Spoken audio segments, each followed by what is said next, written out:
Supe lo que ocurría en el momento en que el oficial de seguridad en la puerta dijo: «Su nombre no está en la lista».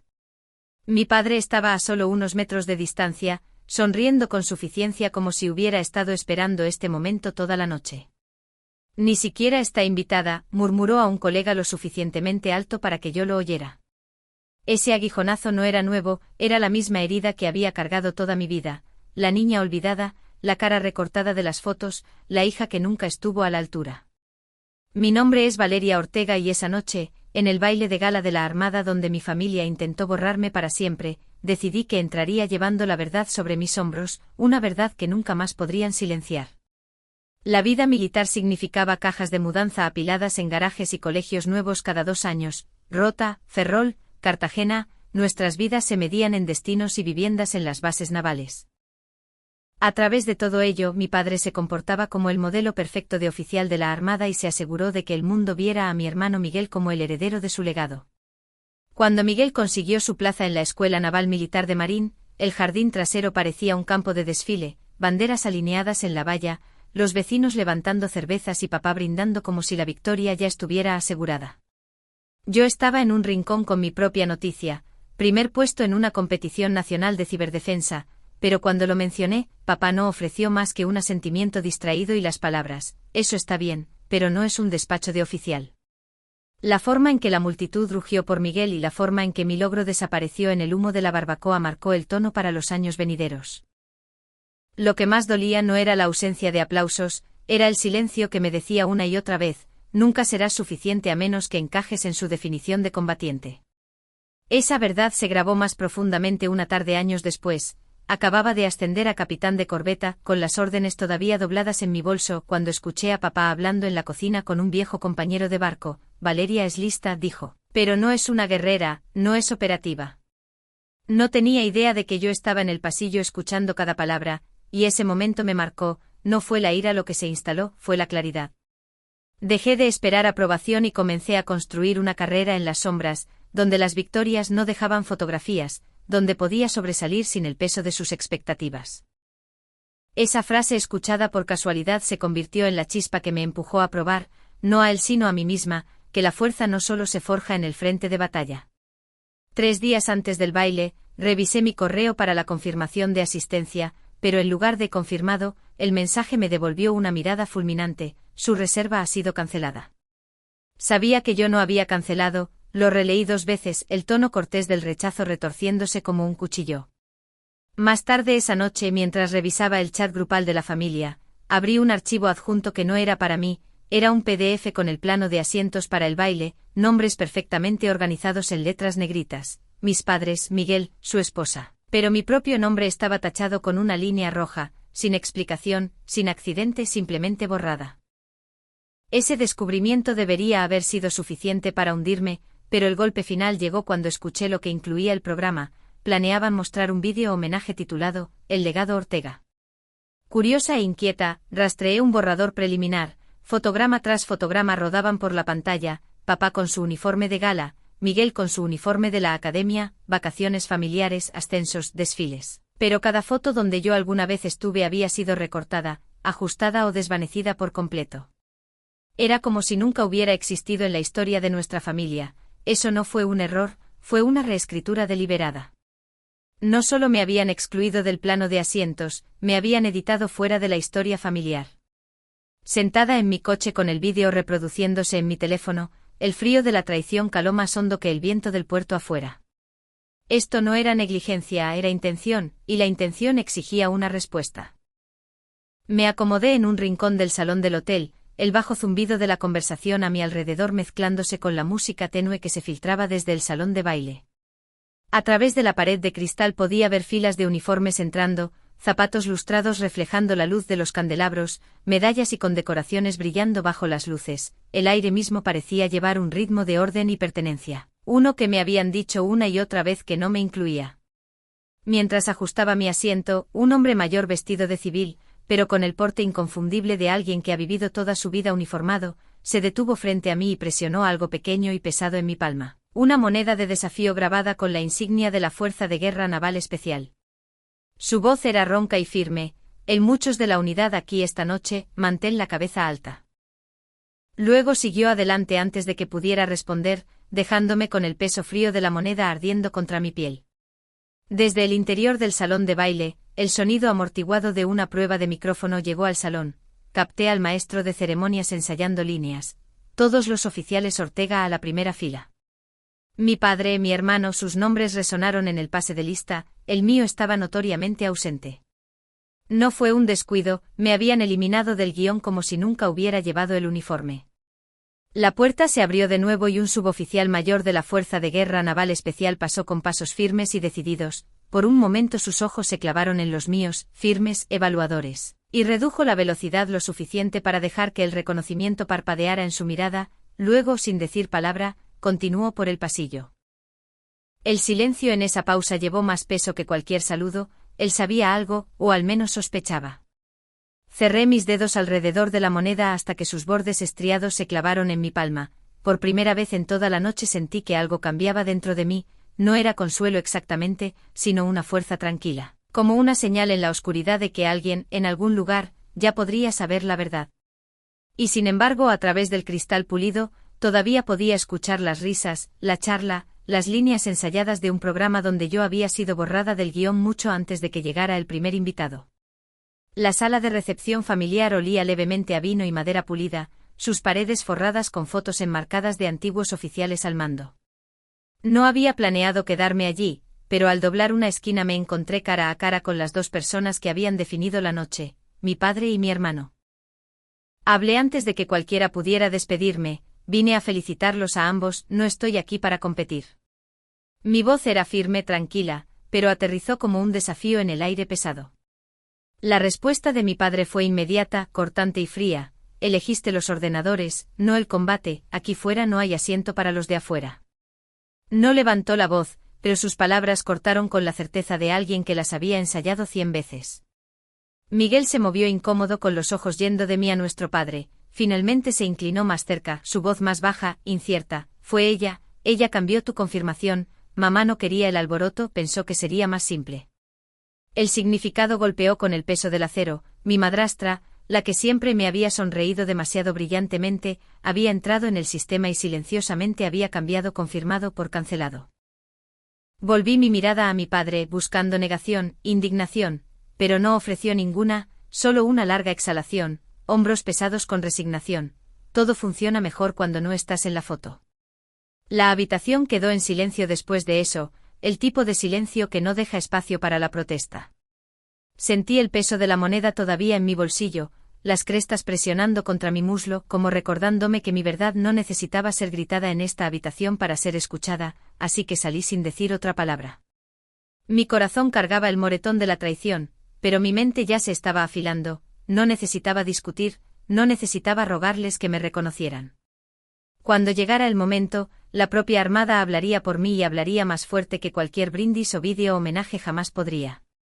La banda del salón de baile estaba terminando la obertura cuando el teléfono seguro en mi bolsillo zumbó como un avispón atrapado. Me deslicé por una puerta lateral hacia la terraza, el aire nocturno del puerto cortando con agudeza. Un oficial de guardia habló con la voz tensa: almirante, submarino de ataque reportando anomalías de sonar en alta mar, solicitan orientación inmediata. Apoyé una mano en la barandilla, con los ojos en el agua oscura más allá de las luces del hotel. Cambien la matriz de sonar al canal Bravo, dije, cada palabra cortante y limpia, anulen el comando Cuervo, confirmen el sistema de seguridad y mantengan el patrón hasta que yo ordene la liberación. Recibido, señora. La línea hizo clic. El zumbido de la banda se deslizó de nuevo bajo el ruido del tráfico y el viento. Una bisagra crujió, me di la vuelta. En la puerta, un suboficial mayor de operaciones especiales estaba medio en la sombra, leyéndome de la forma en que solo alguien de ese mundo puede hacerlo. El apodo no había sido para oídos públicos, él lo había escuchado de todos modos, su rostro no registró sorpresa, solo certeza, y dio un solo asentimiento casi imperceptible, como si una pregunta respondida hace mucho tiempo finalmente hubiera encontrado un rostro. Me guardé el teléfono con el pulso estabilizándose. Esta noche no era solo teatro familiar, la verdad ya se estaba moviendo por la habitación, silenciosa e imparable. Adentro las luces se atenuaron y la pantalla se iluminó, el legado Ortega, aplausos, luego silencio.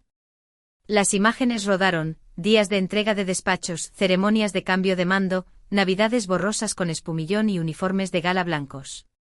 Fotograma tras fotograma, y donde recordaba estar parada, las líneas de recorte me habían eliminado limpiamente, una vida editada en espacio negativo.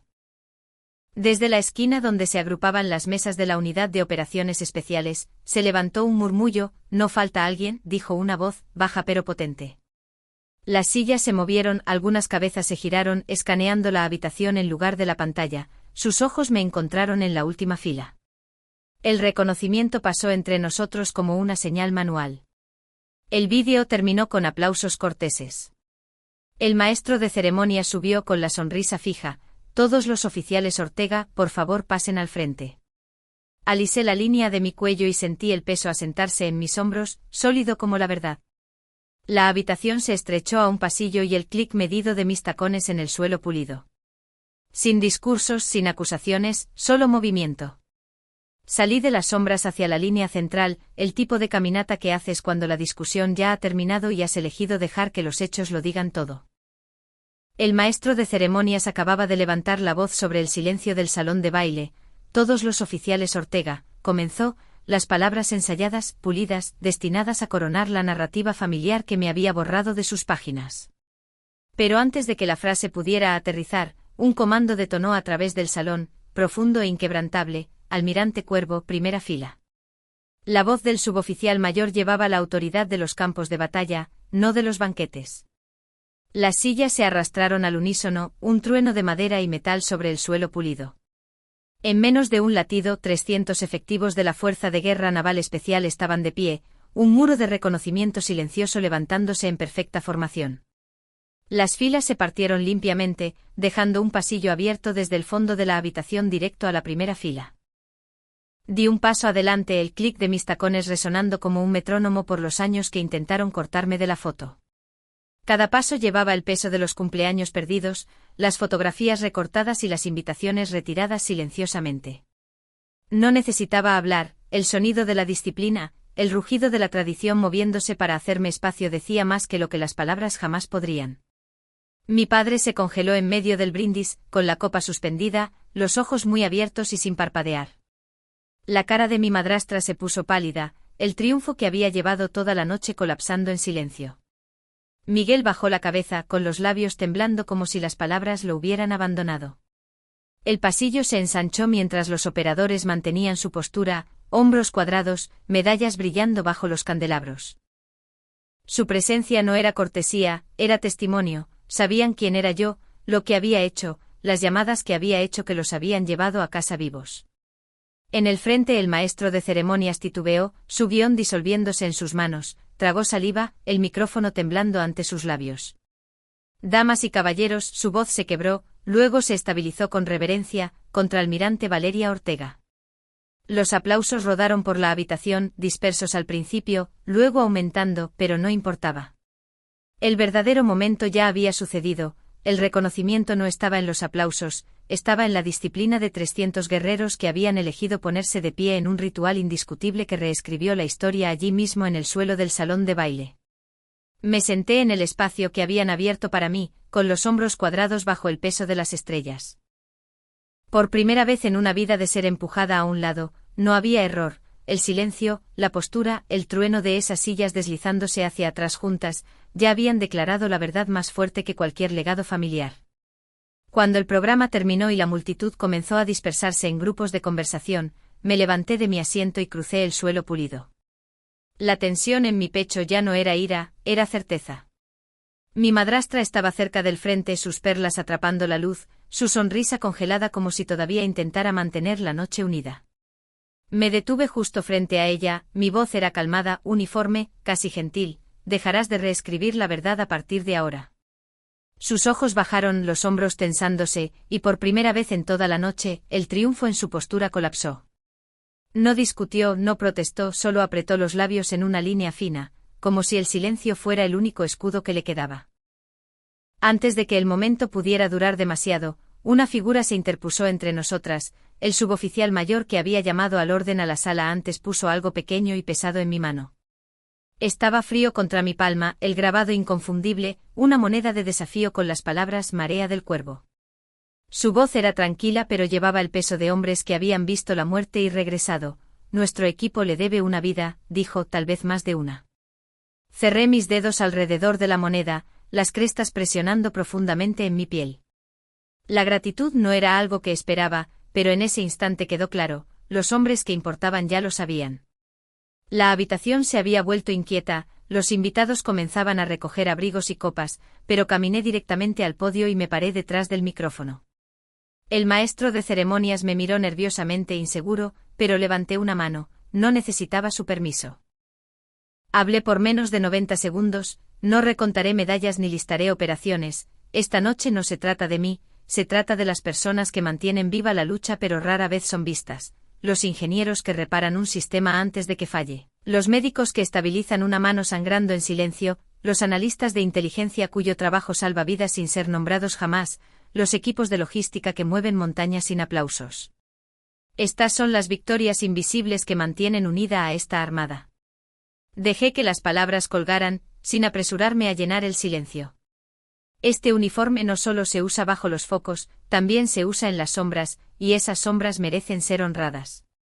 Por un instante la habitación quedó en silencio, el tipo de quietud que atrae cada respiración al mismo ritmo. Entonces sucedió el giro que nadie guionizó. No fueron solo los de operaciones especiales esta vez, desde los vicealmirantes con filas de condecoraciones hasta el alférez más joven apenas salido de la escuela, todo el salón se puso de pie, las sillas se arrastraron de nuevo, no con sorpresa, sino con resolución. No se pusieron de pie por mí, se pusieron de pie por los sin rostro, los no mencionados, las personas cuyas historias nunca llegaron a los vídeos familiares brillantes o programas cuidadosamente curados. Y en ese momento el aplauso que rodó como un trueno no era sobre la hija que una vez intentaron borrar, era sobre todos los que alguna vez habían servido en silencio y habían sido olvidados.